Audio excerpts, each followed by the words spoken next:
Hi guys, Subhash here. Sorry about the noise and the poor quality, but I'm outside Mazda's Kulim plant. It's an Inocom plant that makes all the Mazdas in Malaysia. And this is the plant that also makes the new CX-8.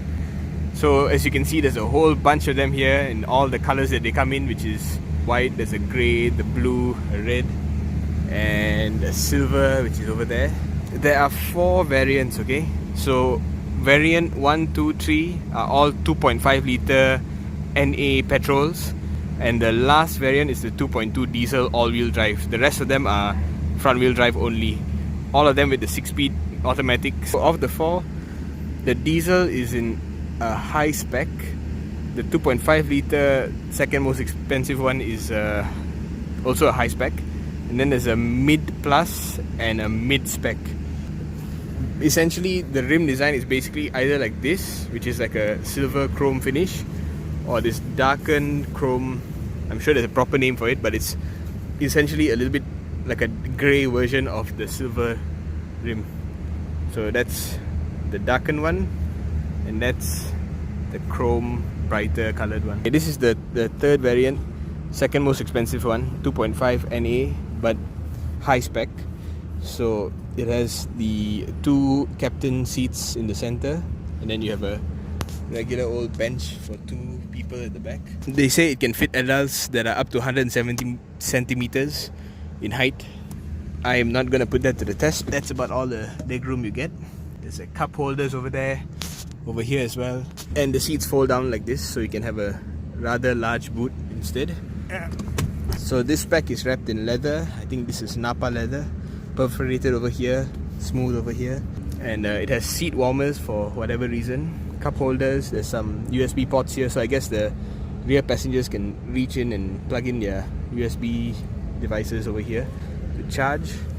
And then you have triple zone climate control, so I think 1, 2 and then 3 for the passengers at the back. You get Android Auto and Apple CarPlay standard. There's also a diesel version. Let me look for it. I think it's this one. No, it's not. Is it this one? No. Is it this one? Yeah, I think this red one. Nope, it's not. This one. This is the diesel. So if it says AWD and Sky Active D, that's the full spec one, number 4 over here. Inside it should be exactly the same as the one we just saw just now. Brownish colored seats with apparently very real wood, and it has blinds for the middle row here. This is a mid-plus one, so fabric interior. You still get triple zone climate control. You still get captain seats, but there's no center console for the middle guys here, which probably means no charging for the people at the back. And you can actually walk to the back through the center here, or you can just pull this seat back and slide it forward like you would in the other cars, and then you have a similar layout, just in fabric seats this time. And because it's not a high-spec car, you don't get the real wood. Oh, is this the real wood? No, it's not. This is like a fake metal inlay. Still pretty good equipment. You still get Android Auto and all that.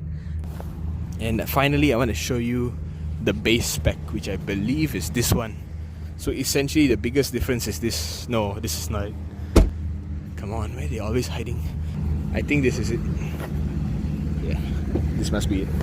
Yes, there you go. I'm sure I'm missing out on something because I just came from the product briefing, so it's a little bit confusing and it's very early in the morning. But anyway, this is it. This is the base model. So this is version number 1, 2.5 mid. And essentially the biggest difference here is you get a bench seat in the center, so you can put 2 people in front, 3 in the center, and then 2 more at the back. Essentially the same thing as before. 2 in the back, fabric seats with the chrome inlays. But you see, some of the leather elements are still in this chestnut brown, whatever color they want to call it. So it's still a decent package.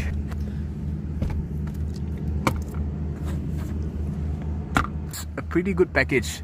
The problem is this. The problem is that even though Mazda are making all these cars here in Kulim, the government really hasn't given them a proper plan as to what incentives are going to be like, what prices they can give these cars. So it's not really their fault. Like, as you can see, all the cars are ready. They're basically, the factory is running. People from Mazda Japan are here. They endorsed the factory. They said everything is good. They even want to start exporting to other countries.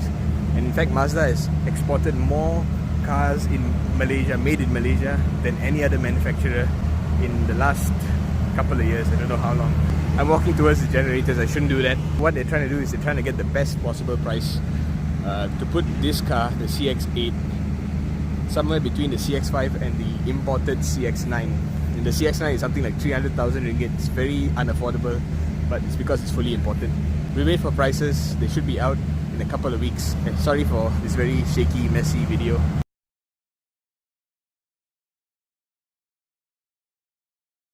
Wheels, so they all have a very similar pattern except for that one. This is... Wait, let me check this out. That's not a... This is a CX-5. This is a CX-5